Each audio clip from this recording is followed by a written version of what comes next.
মাকৈ খেতিৰে স্বাৱলম্বী হোৱাৰ সপোন মাজুলীৰ এদল যুৱকৰ। মাজুলীৰ চৰচাপৰিত আজিৰ তাৰিখতো বহু হাজাৰ বিঘা মাটি চন পৰি আছে। মাজুলীৰ চৰচাপৰিৰ মাটিত এতিয়া স্বাৱলম্বী হোৱাৰ সপোন মাজুলীৰ যুৱকৰ। বিগত 40-45 বছৰে চন পৰি থকা অনুৰ্বৰ ভূমিত এতিয়া এক নতুন কৃষি বিপ্লৱৰ সূচনা হৈছে।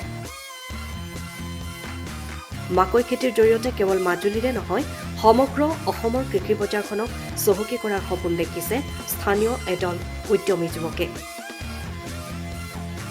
আৰম্ভণিতে মাকৈ খেতিৰ কোনো পূৰ্ব অভিজ্ঞতা নাছিল এই সকল যুৱকৰ।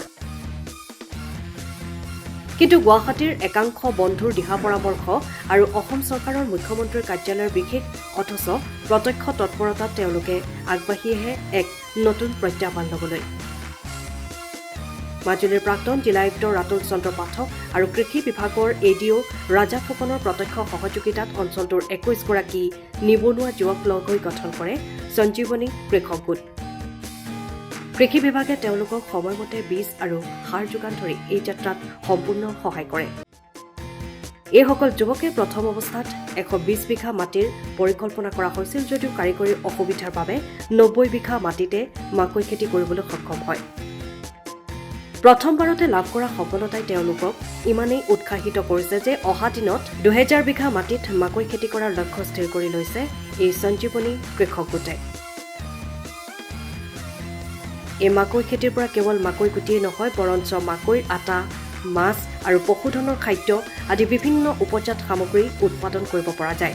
আনকি মাকৈ গছজোপাও গৰু গাহৰিৰ খাদ্য হিচাপে ব্যৱহাৰ হয়, যাৰ বাবে এই খেতি সম্পূৰ্ণ লাভজনক বুলি কয় এই খেতিৰ লগত জড়িত এজন যুৱকে। তেওঁলোকৰ এই যাত্ৰাক আৰু আগবঢ়াই নিবলৈ অসমৰ কৃষিমন্ত্ৰীগৰাকীলৈ এক বিশেষ আহ্বান জনাইছে এইসকল মাজুলীৰ যুৱকে। বৰ্তমানৰ প্ৰতিকূল বতৰৰ বাবে মাকৈসমূহ শুকুৱাবলৈ মাজুলীত এটা ড্ৰায়াৰ আৰু উৎপাদিত ফচল সংৰক্ষণৰ বাবে এটা কোল্ড ষ্টৰেজৰ ব্যৱস্থা কৰি দিবৰ বাবে তেওঁলোকে চৰকাৰক অনুৰোধ জনাইছে। বজাৰ নাই বুলি নেতিবাচক চিন্তা মনলৈ নানিবলৈ তেওঁলোকে অসমৰ নতুন প্ৰজন্মৰ নিবনুৱা যুৱকসকলক আহ্বান জনাইছে। সঠিক মানসিকতাৰে আগবাঢ়িলে কৃষি ক্ষেত্ৰৰ জৰিয়তে অসমতে স্বাৱলম্বী হোৱাটো যে 100% সম্ভৱ তাকেই যেন প্ৰমাণ কৰি দেখুৱালে মাজুলীৰ এইসকল যুৱকে।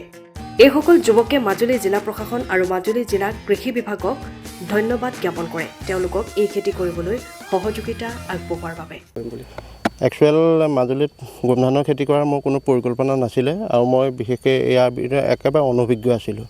গুৱাহাটীৰ মোৰ কেইজনমান বন্ধুৱে মোক উপদেশ দিলে, পৰামৰ্শ দিলে যে পল্লৱদা আপোনাৰ এখন মাজুলীত চৰচাপৰি মাটি বহুত পৰি আছে, আপুনি মাকৈ খেতি আৰম্ভ কৰিব পাৰে। মই এই খেতিৰ বিষয়ে একেবাৰে মোৰ কোনো এক্সপিৰিয়েঞ্চ নাই। তোমালোকে যদি মোক দিহা পৰামৰ্শ দিয়া কেনেকৈ কৰিব লাগে সেইখিনি যদি মোক যাৱতীয় সকলো ব্যৱস্থা কৰি দিয়ে তেতিয়াহ'লে মই আগবাঢ়িব পাৰোঁ।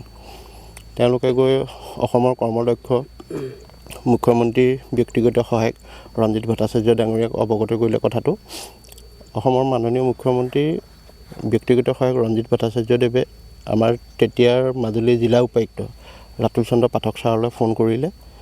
তাৰপিছত মোক ক'লে যে আপুনি DC ছাৰক লগ কৰক।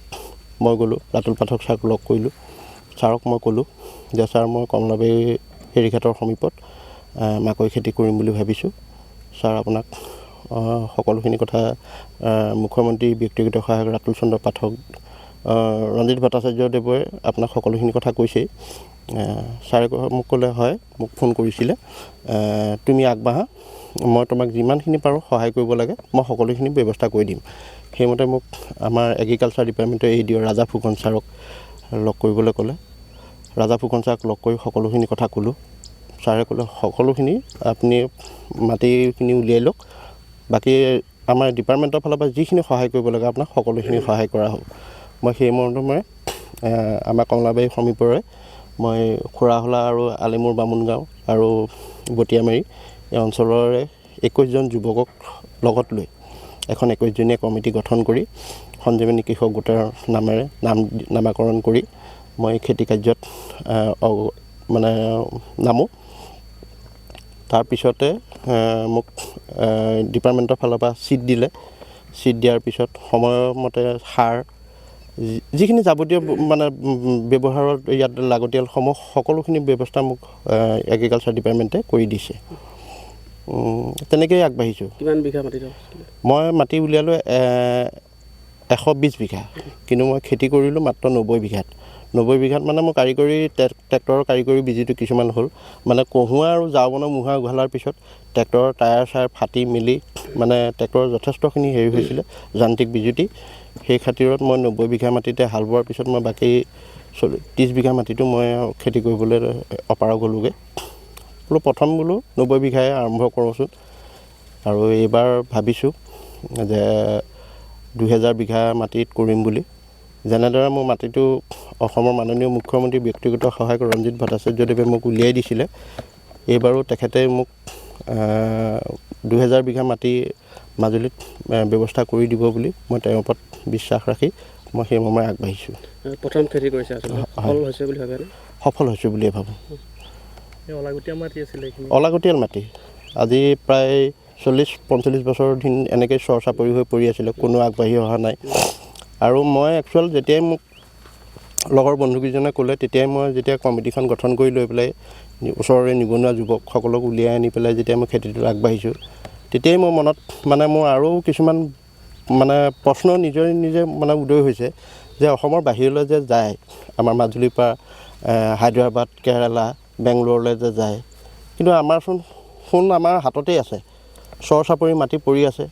আমি যদি এগ্ৰিকালচাৰ ডিপাৰ্টমেণ্ট বা আমি জিলা প্ৰশাসনৰ লগত যদি সহায় সহযোগ যদি যোগাযোগ কৰি পেলাই যদি তেওঁলোকৰ পৰা সহায় সহযোগ পাওঁ, তেতিয়াহ'লে মই ভাবোঁ যে অসমৰ আমি বজাৰখন, কৃষি বজাৰখন বিশেষকৈ শাক পাচলিৰ পৰা ধৰি লৈ মাহজাতীয় সামগ্ৰীৰ পৰা ধৰি লৈ বিভিন্ন যিখিনি আমাৰ কৃষি কৰ্মৰ পৰা উৎপাদিত সামগ্ৰী, সকলোখিনি বজাৰ আমি মাজুলীয়ে প্ৰথমে অসমক দিব পৰা আমাৰ সক্ষম আছে।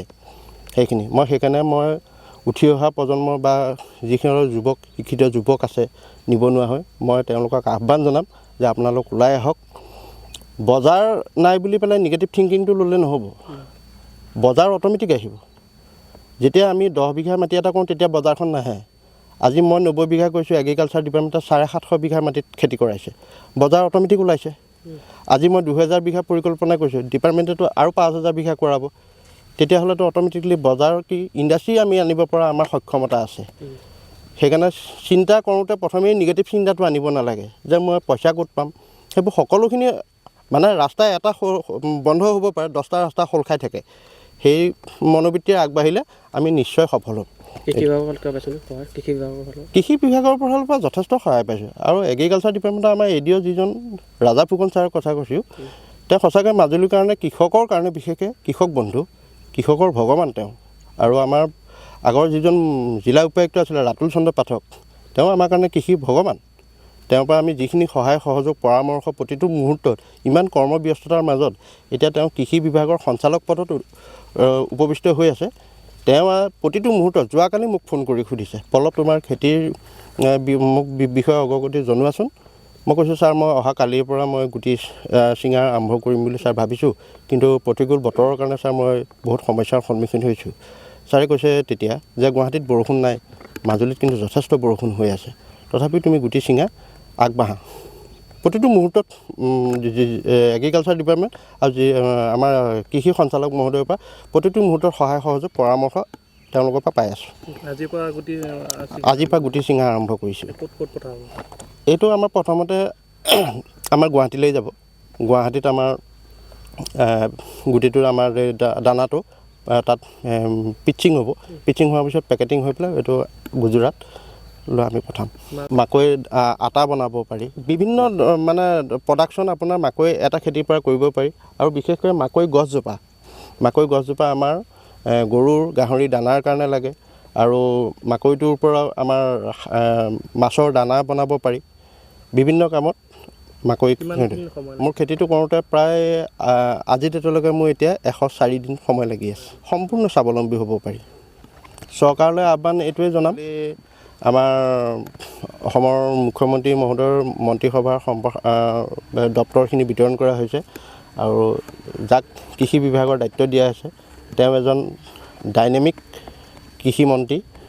তেওঁ যোৱাটো কাৰ্যকালত আমি তেওঁৰ দক্ষতা আমি নিজ চকুৰে আমি দেখিছোঁ। তেওঁ জলসিঞ্চন বিভাগৰ দায়িত্বত থাকোঁতে পীযুষ হাজৰিকাদেৱ, তেখেতক মই এটাই আহ্বান জনাম যে মাজুলীত উদীয়মান যুৱকসকলক কৃষি কৰ্ম কৰিবৰ কাৰণে চৰকাৰৰ ফালৰ পৰা যিখিনি সহায় সহযোগ আগবঢ়াব লাগে সেইখিনি যাতে তেওঁ আমাক আগবঢ়ায় আৰু লগতে মাজুলীত যিটো কোল্ড ষ্ট'ৰ আৰু আমাৰ বিশেষকৈ এই মাকৈটো এতিয়া আমাৰ প্ৰতিকূল বতৰত আমি আজি ছিঙি আমি ৰ'দত দিব পৰা নাই যিটো ডায়াৰ লাগে সেই ব্যৱস্থাখিনি যদি আমাক কৰি দিয়ে তেতিয়াহ'লে আমাৰ মাজুলী কৃষকসকল যথেষ্ট উপকৃত হ'ব বুলি মই ভাবোঁ সময়ৰ খবৰ সময়ত পাবলৈ ফ'ল' কৰক টাইম অফ আছাম।